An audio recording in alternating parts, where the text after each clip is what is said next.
I'm Pilar Rocha-Goldberg, President and CEO of El Centro Hispano. I've been coming to work for 13 years to the organization, and before I was a volunteer.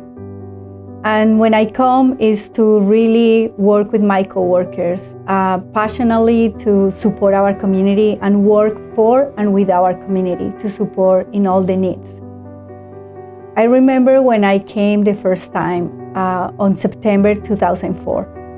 I was looking for information for the community, how to find hypertensive Latinos to include them in a research study, to help them to change lifestyle in diet and exercise.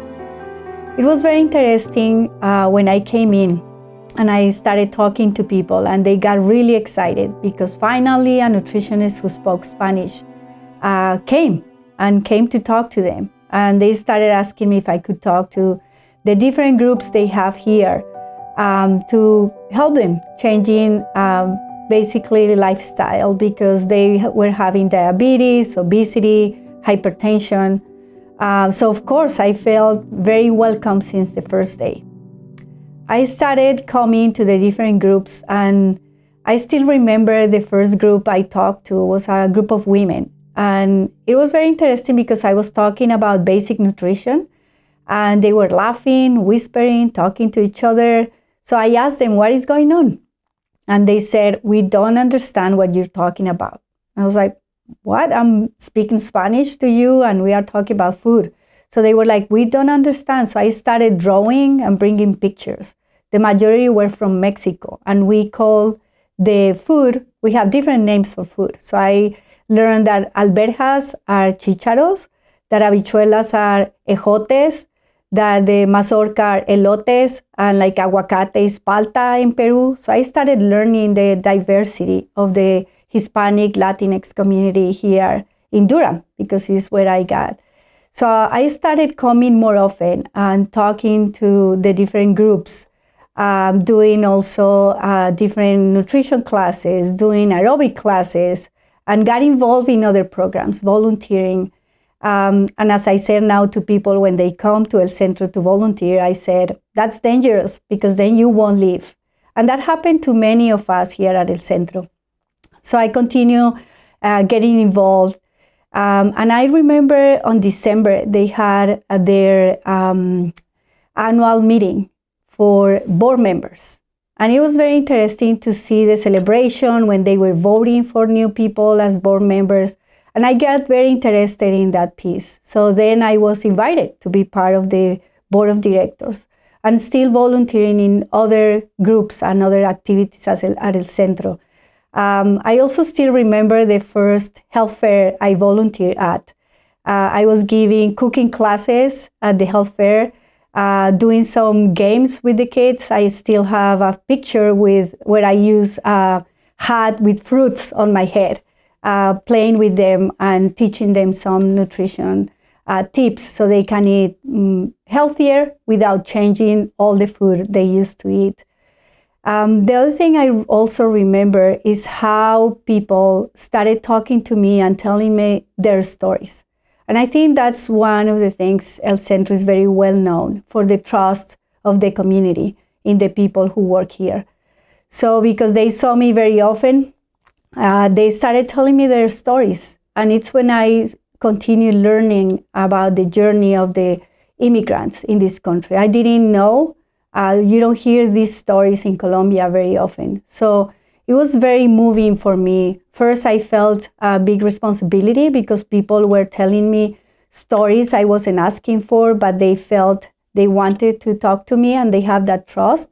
But also I felt the responsibility to do something else to help, to support them.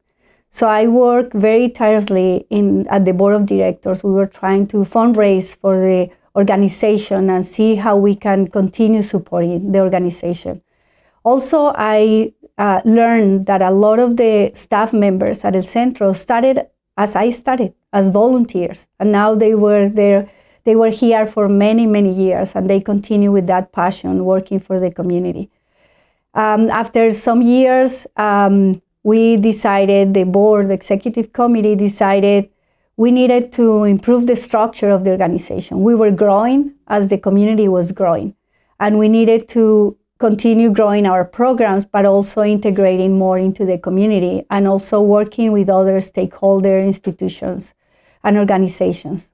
So they asked me to be the interim director for 6 months while we can find another person to come and take the lead.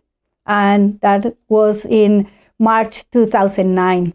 And after all these years, I continue here leading the organization. We've been through many, many things. It's like a roller coaster. We've had really moments where we were high up and very excited, really how to support the staff, the community members, the community. But then we also had low moments when the recession came and we lost half of our budget and we had to lay off people, and it was very, very hard. So we've been in good and bad moments, but always with that passion that we have inside all of us. We've been able to maintain the organization. 1 year after I came, we decided to open our satellite office in Scarborough because the sister organization, El Centro Latino, had to close. They came to us and our board of directors decided we had some reserves that we could use to open that office. So we decided to replicate the programs we were doing here. It was tough. The first 3 years were very, very difficult because we were a new organization for them. They were testing us, and when I say there, it was the government, local government, the community, funders. They were looking at us to see if we were able to really do the work we needed to do. And one new thing we found was the issue with the day laborers. There is a corner where around 40, 50 men were hanging around waiting to be picked up for work. But also we were seeing a lot of wage theft there. They were working and they weren't getting paid. And also the conditions they have to face when they were waiting for work. Yes, if it's raining, if it's cold, hot, no bathroom, but also the social issue around it. Yes, 40, 50 men there, sometimes drinking or telling people things when they were walking around. So the town had already a task force to work on that, and they called us. I remember very vividly with the mayor at that time and one of the council people called me saying, okay, you're El Centro Hispano, and the majority of these day laborers are Hispanos, so we need your help. You need to get involved. And after some years working with them, we decided to open the Worker Center, or the Casa for Employment and Leadership. At that time, we moved from the place we were at. We found a little our casita in Scarborough on Weaver Street, and we moved and we opened a cell at that point, and that was 6 years ago. So from then on, we were getting more support from the community, local government, funders, and volunteers, people from the community. So we are growing our office in Scarborough. But always we got this question, why you open an office in Scarborough instead of Raleigh? Because Raleigh is bigger, more community members there from the Latinx community. And it's not easy. As I said before, 3 years after we opened in Scarborough, the first 3 years were very, very hard. So we were looking at the option, talking to the board, but again, trying to strengthen our programs that we had already in Durham, in Scarborough, and now how are we going to open an office? And finally, we got the support from the board and one board member, and we opened our office in Raleigh last year, 2020, at the end of February. And what happened? COVID came. And it was like, okay, so a new challenge for us. We couldn't really open the office for the community. But then when COVID came on March 13, when everybody closed, I remember talking to somebody calling me saying, I have 5 families who don't have any food. They can't give food to their kids. So I started calling. I put a post on Facebook saying, I need food for 5 families who can help me. And hours later, I had a lot of bags full of food at the door of my house, in front of my house, and I had people donating money to buy food for these families. So the next morning, we met with the management team at El Centro, and we decided, okay, if the community needs food, it's something we haven't done, we need to do it.